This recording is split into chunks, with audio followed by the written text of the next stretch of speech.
Good morning, folks. It's Friday, May 24th. The war in the Middle East is now 231 days old. I'm Jonathan Schanzer, Senior Vice President for Research at Foundation for Defense of Democracies. Welcome back yet again to the FDD Morning Brief. The disinformation war is heating up between the war crimes charges and other blood libels against Israel. The incriminations are increasingly harsh and unfounded, and they're not connected to any one event in particular. The fighting in Gaza has actually been less intense. So this new wave of coordinated attacks comes right as the campus protest movement has petered out, just as the encampments have broken up, the outside agitators have been removed, and the actual students have gone home for the summer. Never a dull moment, right? Well, we'll explore this today live right here on the FDD Morning Brief. Our guest today is Ambassador Yoram Ettinger. Yoram served as Minister for Congressional Affairs at Israel's Embassy in Washington, Director of Israel's Government Press Office, and Israel's Consul General to the Western United States in Houston. Today is the man behind the Ettinger Report, which reaches thousands of influential people here in the United States and in Israel and around the world. His work often challenges conventional wisdom, so stay tuned for that. If you sense that a perverse narrative is forming out there, you're not wrong. Between the ICC arrest warrants and the ICJ set to rule on Israel's Rafah operations, a process is underway.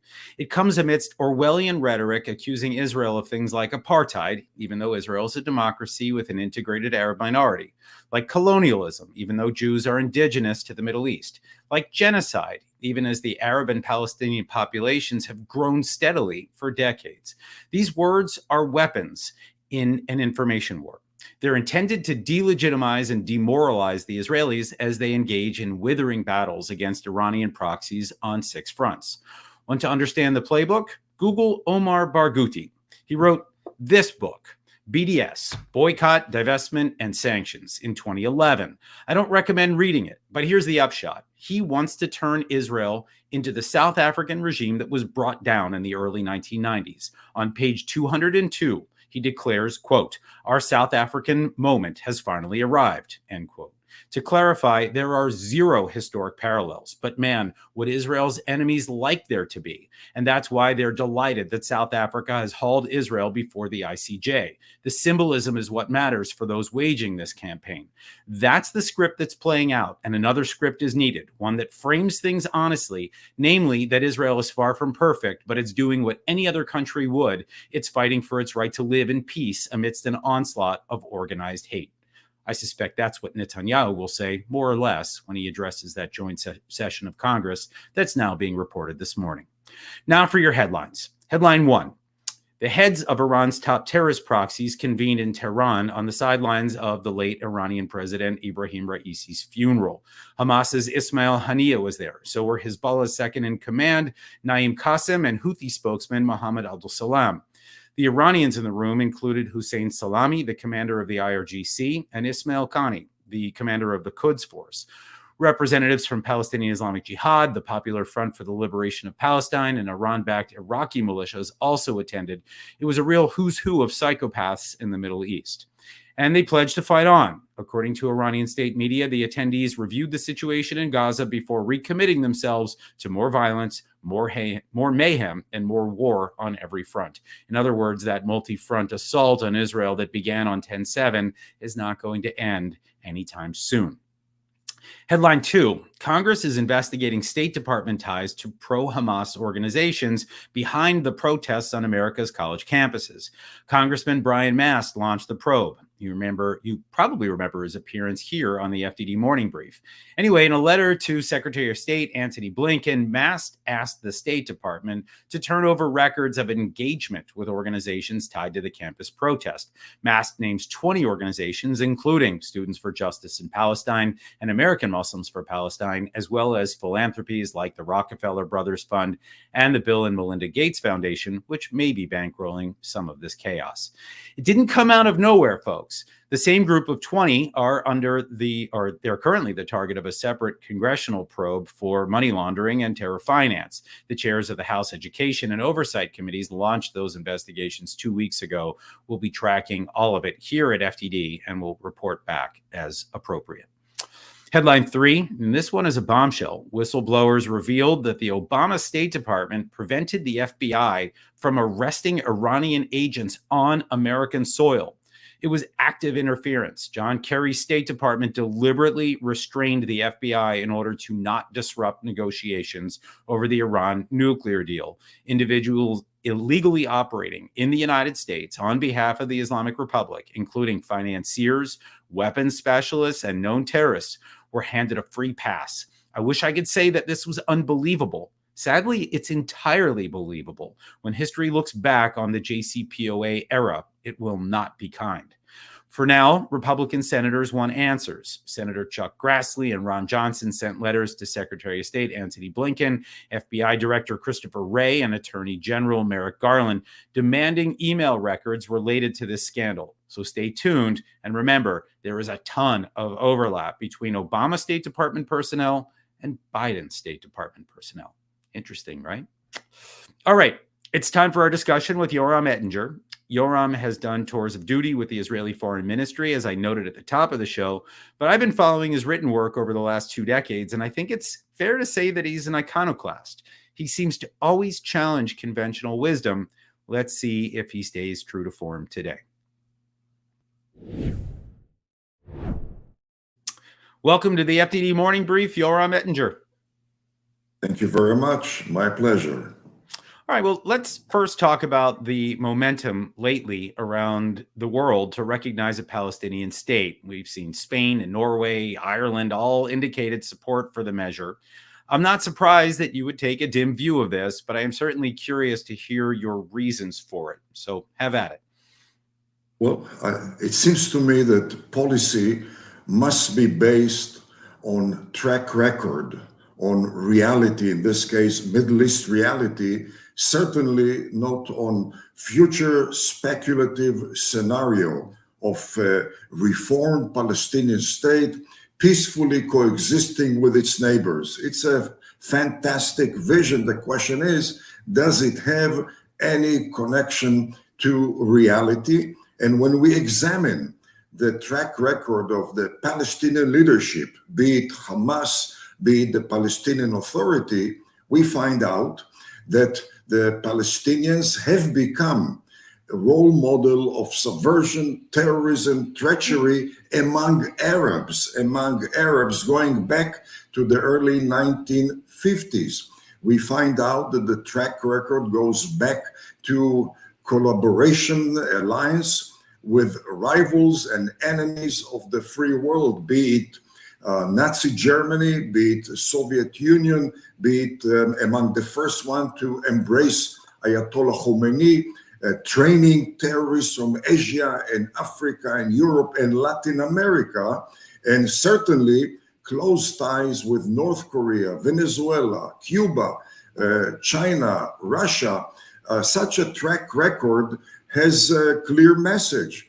A Palestinian state would not add water, it would add fuel to the Middle East fire. And to be specific, a Palestinian state west of the Jordan River would be a death sentence to the pro-American Hashemite regime east of the river, which has a majority Palestinians, very strong base for the Muslim Brotherhood terrorists, 2 million Syrian refugees in the north. No one knows how many among them are ISIS or pro-Iranian terrorists, and intensifying Iranian involvement in subversion and terrorism inside Jordan. A Palestinian state would basically transform Jordan into an uncontrollable state, a paradise or platform for Islamic terrorism, some supported by ISIS, some by Iran, some by Muslim Brotherhood, some Palestinians. And this Islamic terrorist platform will not be confined to Jordan alone. It will certainly spill over downward or southward towards the Arabian Peninsula, threatening the survival of every single pro-American Arab oil-producing regime, Saudi Arabia, UAE, Bahrain, etc. Bonanza to Iran and China and Russia, quite a setback to the Western world.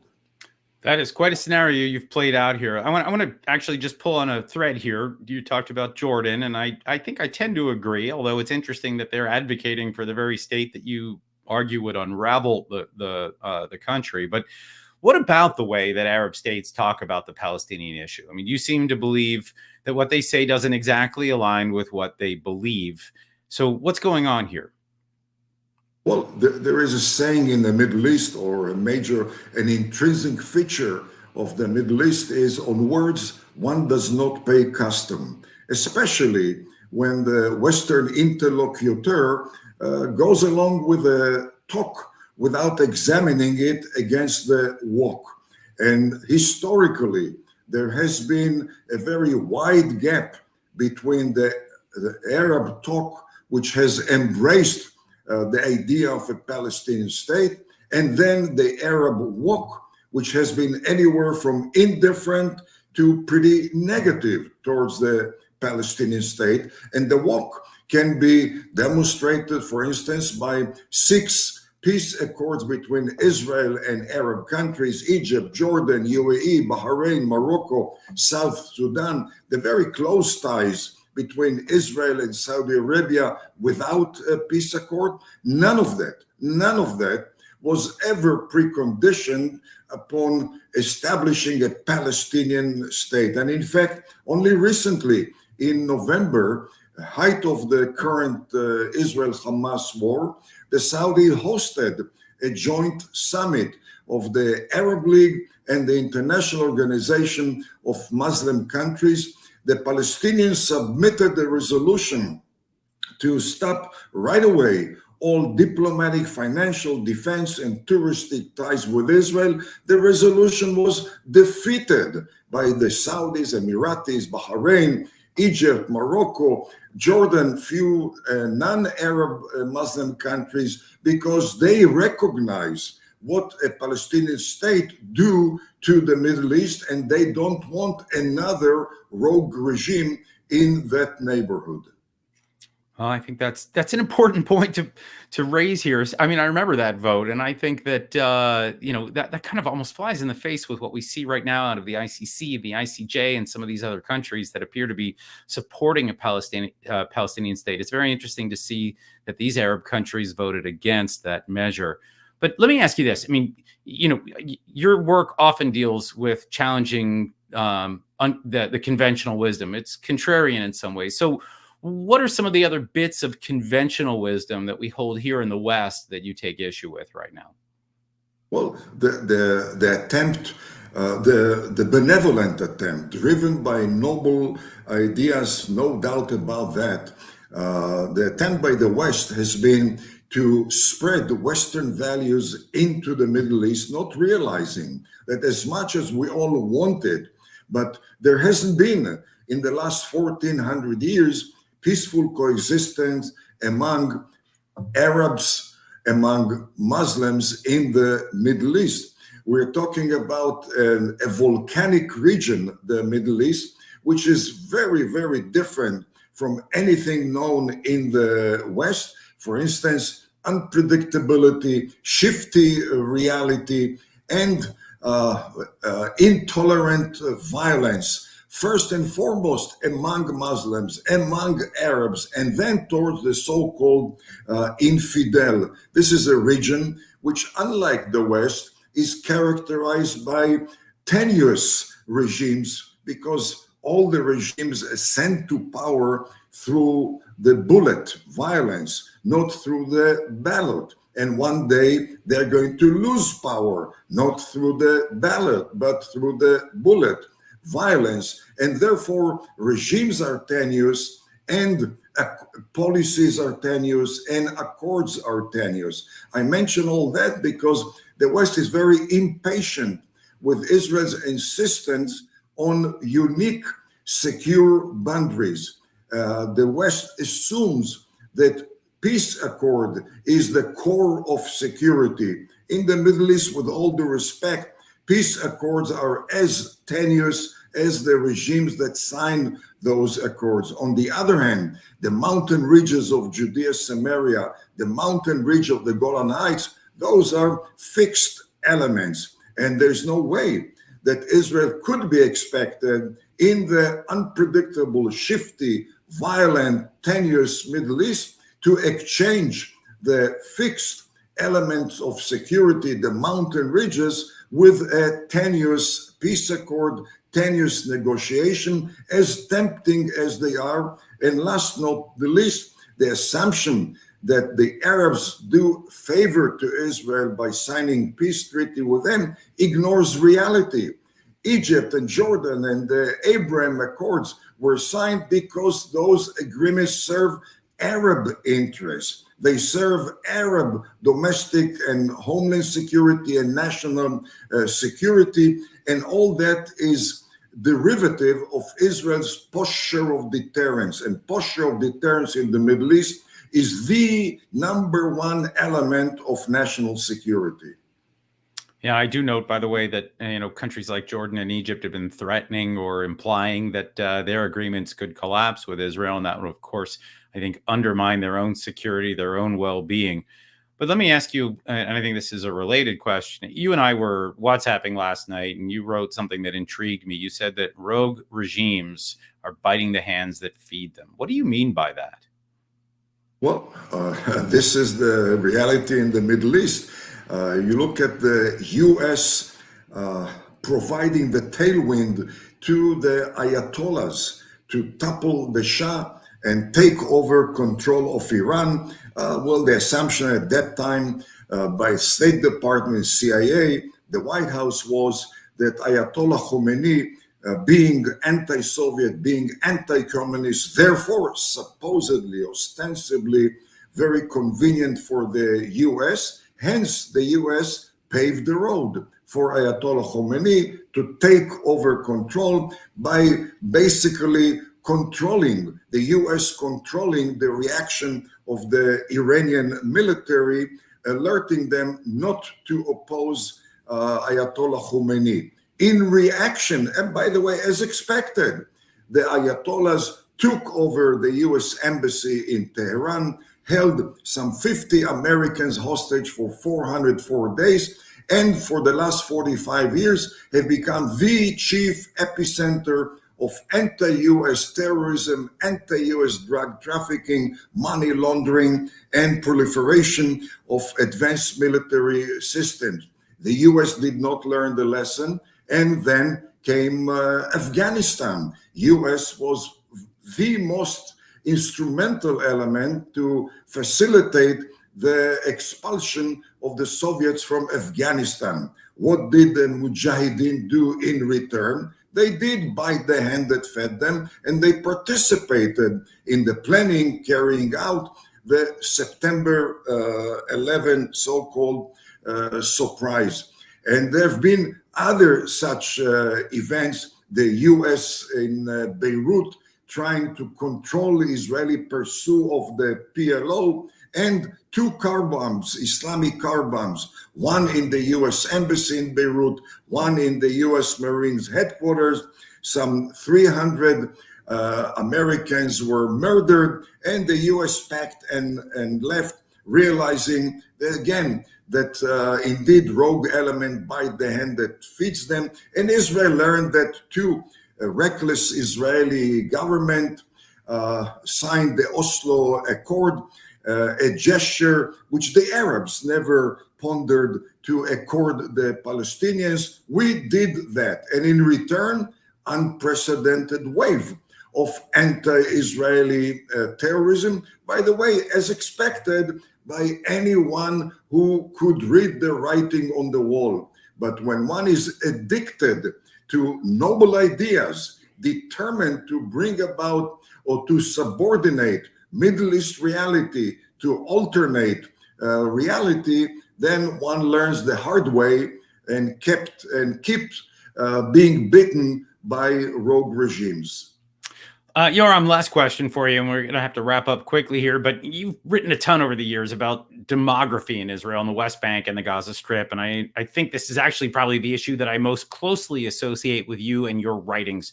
Just briefly, if you could just tell us what you've been tracking in terms of the demographics in this part of the world.